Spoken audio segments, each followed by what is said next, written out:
Dapur kecil, lampu putih, daftar belanja di tangan. Bukan grafik saham, bukan istilah ekonomi berat. Realita paling jujur justru muncul di meja makan. Rp100.000 yang dulu terasa lumayan, sekarang cuma berubah jadi satu kantong plastik kecil. Ironisnya, di televisi ekonomi Indonesia tumbuh 5%, berita penuh optimisme. Tapi di dompet, rasanya makin sempit. Ada jarak aneh antara angka di layar dan struk belanja di tangan kita.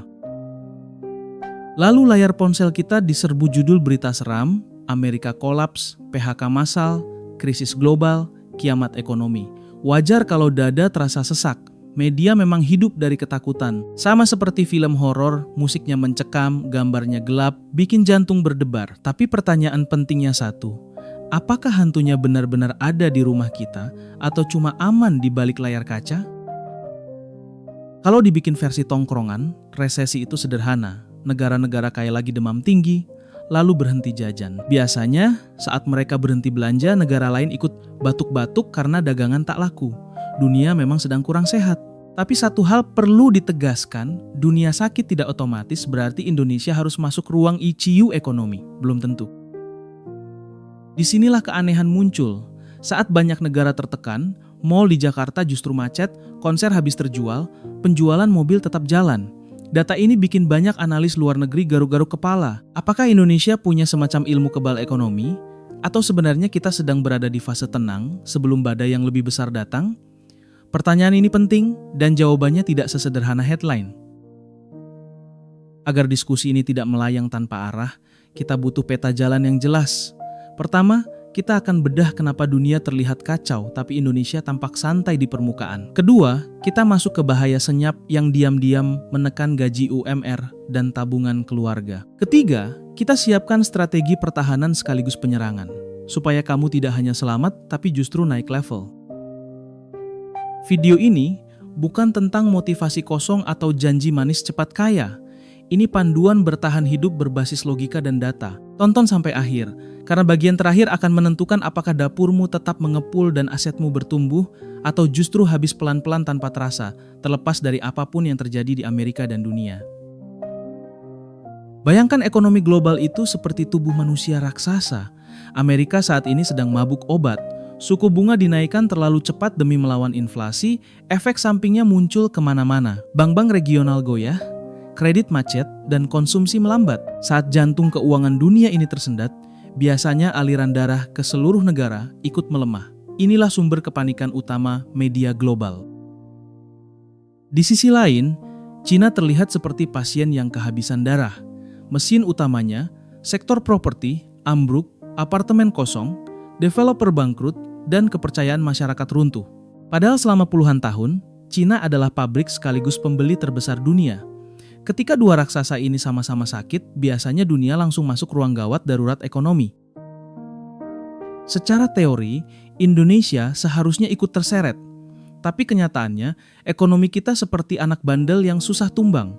Alasannya sederhana, mesin utama kita bukan ekspor, tapi konsumsi dalam negeri. Lebih dari separuh ekonomi Indonesia digerakkan oleh belanja harian masyarakat, dari tukang bakso sampai check out belanja online. Saat luar negeri berhenti jajan, dapur kita masih bisa menyala dari masakan sendiri. Selain itu, kita sempat kejatuhan durian runtuh. Harga batu bara dan nikel melonjak membuat kas negara mendadak tebal. Ini yang disebut windfall profit, uang kaget yang bikin neraca perdagangan surplus dan rupiah tidak langsung terkapar. Bukan karena kita paling pintar, tapi karena faktor geografis dan timing yang pas. Keberuntungan juga bagian dari permainan ekonomi. Pemerintah juga belajar dari masa lalu. Kita tidak mencetak uang secara brutal seperti negara lain saat pandemi.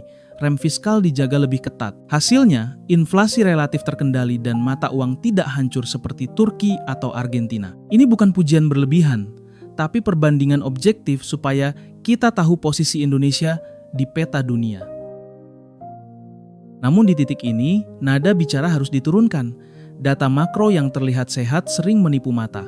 Negara bisa untung triliunan, investor asing bisa masuk, tapi uang itu belum tentu mengalir ke rekeningmu. Pertanyaannya, sekarang bukan apakah Indonesia aman, tapi siapa yang benar-benar menikmati keamanannya dan siapa yang diam-diam menanggung bebannya. Sekarang kita turun dari grafik nasional ke realita lapangan. Inilah yang disebut pemulihan berbentuk huruf K.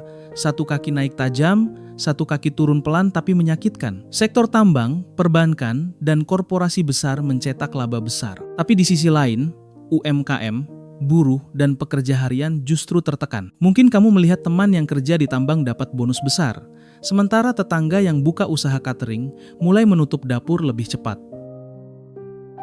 Ketimpangan ini terasa tidak adil dan memang begitu adanya. Resesi tidak menyerang semua orang secara merata. Ia pilih kasih. Negara bisa terlihat kaya di atas kertas, tapi kesejahteraan itu tidak otomatis menetes ke bawah. Bagi banyak keluarga, ekonomi yang katanya tumbuh justru terasa seperti lomba lari, harga-harga sprint, tapi gaji jalan sambil menyeret kaki. Musuh paling senyap datang dari luar negeri, namanya imported inflation. Saat dolar menguat, barang impor ikut mahal. Gandum naik, kedelai naik, efeknya langsung ke perut. Mie instan, roti, tahu tempe, semuanya terdorong naik perlahan. Ini bukan inflasi mewah, ini inflasi harian yang menghantam anak kos dan keluarga UMR lebih dulu. Masalah berikutnya datang dari surat cinta bank. Saat suku bunga naik, cicilan ikut naik. Bagi pemilik KPR atau mobil bunga mengambang, angka di aplikasi perbankan bisa berubah tanpa permisi. Selisih 1 juta rupiah per bulan mungkin terlihat kecil di atas kertas. Tapi bagi sandwich generation, itu bisa berarti memilih antara obat orang tua atau kebutuhan anak. Ketakutan akan PHK juga bukan isapan jempol. Sektor manufaktur dan ekspor mulai mengerem karena pesanan dari luar negeri menyusut. Pabrik sepatu, garmen, dan elektronik di beberapa daerah melepas ribuan pekerja. Jadi walau mall terlihat ramai, di kawasan industri suasananya jauh lebih sunyi dan tegang. Penting untuk jujur pada diri sendiri, posisi kita aman atau rawan. Semua tekanan ini melahirkan satu fenomena berbahaya, makan tabungan. Data menunjukkan tabungan kecil terus menyusut. Banyak orang tampak hidup normal, tetap bekerja, tetap tersenyum, padahal sebenarnya sedang bertahan hidup dengan membakar simpanan masa lalu. Jika ini dibiarkan, kelelahan finansial akan datang tanpa suara. Pertanyaannya sekarang, apakah kamu sadar sebelum tabungan benar-benar habis? Kalau tubuh sedang demam, langkah pertama bukan lari maraton, tapi hentikan pendarahan. Hal yang sama berlaku untuk keuangan. Malam ini juga, lakukan audit cash flow yang kejam. Buka mutasi rekening, lihat kemana uang bocor diam-diam. Langganan streaming yang jarang dibuka, member gym yang cuma jadi donatur, jajan impulsif yang terasa kecil tapi rutin. Ini bukan soal pelit, ini soal bertahan hidup. Cash lebih penting dari gaya. Setelah kebocoran ditutup, kita bangun bunker pertahanan, dana darurat versi baru. Aturan lama 3 bulan sudah tidak relevan.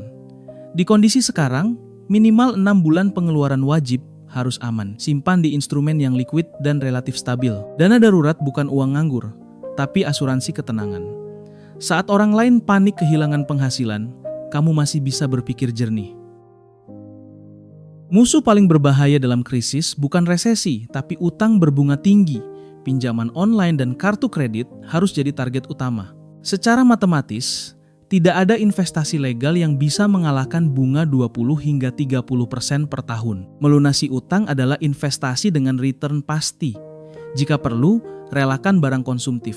Lebih baik kehilangan gengsi daripada kehilangan masa depan. Penting untuk meluruskan satu hal.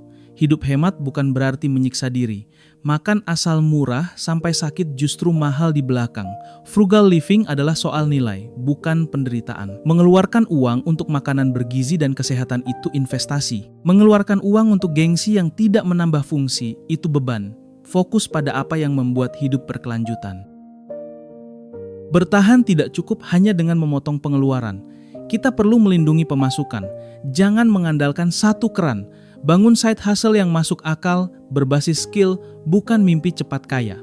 Jasa, konten, reseller, atau peran perantara. Mindsetnya sederhana, kalau satu sumber tersendat, yang lain masih mengalir walau kecil. Jika di titik ini utang mulai terkendali, dana darurat aman, dan arus kas lebih rapi, maka kamu sudah lebih kuat dari mayoritas orang. Inilah fondasi sebelum naik ke fase berikutnya. Karena sejarah selalu sama.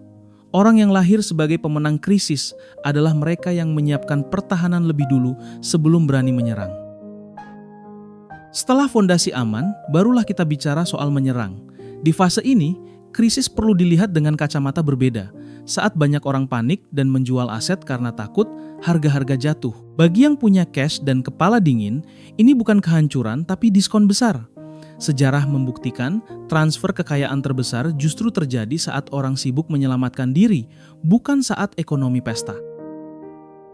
Untuk langkah pertama, instrumen paling rasional adalah obligasi negara. Saat ekonomi melambat, pemerintah butuh dana dan imbal hasilnya dibuat menarik. Surat berharga negara menawarkan bunga relatif tinggi, dijamin negara, pajaknya lebih rendah dari deposito. Ini bukan cara cepat kaya, tapi cara cerdas memarkir uang agar nilainya tumbuh tanpa bikin tidur gelisah. Bagi yang siap naik level, saham perusahaan raksasa bisa jadi ladang akumulasi. Fokus pada bisnis besar yang produknya tetap dibutuhkan saat krisis, perbankan besar, barang konsumsi harian. Harganya bisa turun karena sentimen global, bukan karena bisnisnya rusak. Gunakan strategi cicil beli rutin. Jangan sok jago menebak titik terendah, karena jurang biasanya lebih dalam dari ego manusia. Emas juga perlu ditempatkan di posisi yang benar. Ini bukan alat spekulasi, tapi penjaga nilai. Cukup 5-10% portofolio. Emas tidak membuat mobil melaju lebih kencang, tapi saat tabrakan ekonomi terjadi, ia menyelamatkan kekayaan dari inflasi dan gejolak mata uang. Sabuk pengaman jarang dipuji, tapi selalu dirindukan saat krisis. Namun aset paling tahan resesi bukanlah kertas atau logam, melainkan skill. Saat perusahaan mengerem, orang dengan kemampuan langka tetap dicari. Investasi pada skill berdaya jual tinggi, penjualan, digital marketing, analisis data, teknologi baru. Jadikan dirimu aset yang mahal untuk dilepas, bukan biaya yang mudah dipotong. Terakhir, waspadai jebakan tercepat saat krisis, janji cepat kaya. Di saat orang panik, penipu paling rajin beraksi. Robot trading, skema tidak masuk akal, imbal hasil pasti. Jika terdengar terlalu indah untuk jadi nyata, kemungkinan besar memang jebakan. Jangan biarkan dana darurat atau pesangon lenyap karena satu keputusan emosional. Sekarang kita jawab pertanyaan besar dari awal video. Apakah resesi global akan menghancurkan Indonesia? Secara makro, jawabannya tidak. Tapi secara personal, ceritanya bisa sangat berbeda. Negara bisa aman, APBN bisa kuat, investor bisa masuk, tapi individu tetap bisa hancur jika tidak beradaptasi. Sebaliknya, di periode yang sama, ada orang yang justru naik kelas karena siap dengan cash, strategi, dan mental yang benar. Di titik ini, penting memahami satu prinsip sederhana. Kita tidak punya kendali atas kebijakan Bank Sentral Amerika, konflik geopolitik, atau harga minyak dunia. Marah dan cemas soal itu hanya menguras energi. Yang bisa kita kendalikan hanyalah keputusan sehari-hari, cara kita membelanjakan uang, skill apa yang kita bangun, dan aset apa yang kita kumpulkan. Fokus pada lingkar kendali ini adalah kunci ketenangan finansial. Buat kamu yang berada di posisi sandwich generation, pesan ini sangat personal. Menanggung orang tua dan membesarkan anak di tengah tekanan ekonomi bukan hal sepele. Lelah itu manusiawi, tapi ingat, keputusan finansialmu hari ini menentukan apakah rantai kesulitan berhenti di kamu atau diteruskan ke generasi berikutnya. Kamu bukan hanya mencari nafkah, kamu sedang membangun warisan. Semua strategi yang dibahas bukan untuk dihafal, tapi dieksekusi. Pilih satu langkah paling realistis yang bisa dilakukan minggu ini. Audit pengeluaran, mulai dana darurat atau belajar skill baru. Perubahan besar selalu dimulai dari keputusan kecil yang konsisten. Diam adalah pilihan paling mahal di masa krisis. Sekarang saya ingin dengar dari kamu. Dari semua strategi tadi, mana yang paling sulit dilakukan saat ini? Mengurangi gaya hidup, membunuh utang, atau mulai investasi? Tulis jujur di kolom komentar. Diskusi ini penting, karena banyak orang lain yang merasakan hal yang sama, hanya saja mereka belum berani bicara. Terakhir, ingat satu hal. Badai pasti berlalu. Tapi saat matahari terbit kembali, ada dua tipe orang yang keluar dari rumah. Mereka yang sibuk menghitung kerugian, dan mereka yang berdiri di lahan baru karena sudah bersiap sejak awal. Pilihan itu tidak ditentukan oleh nasib, tapi oleh keputusan finansial yang kamu ambil hari ini. Be smart, cash UP.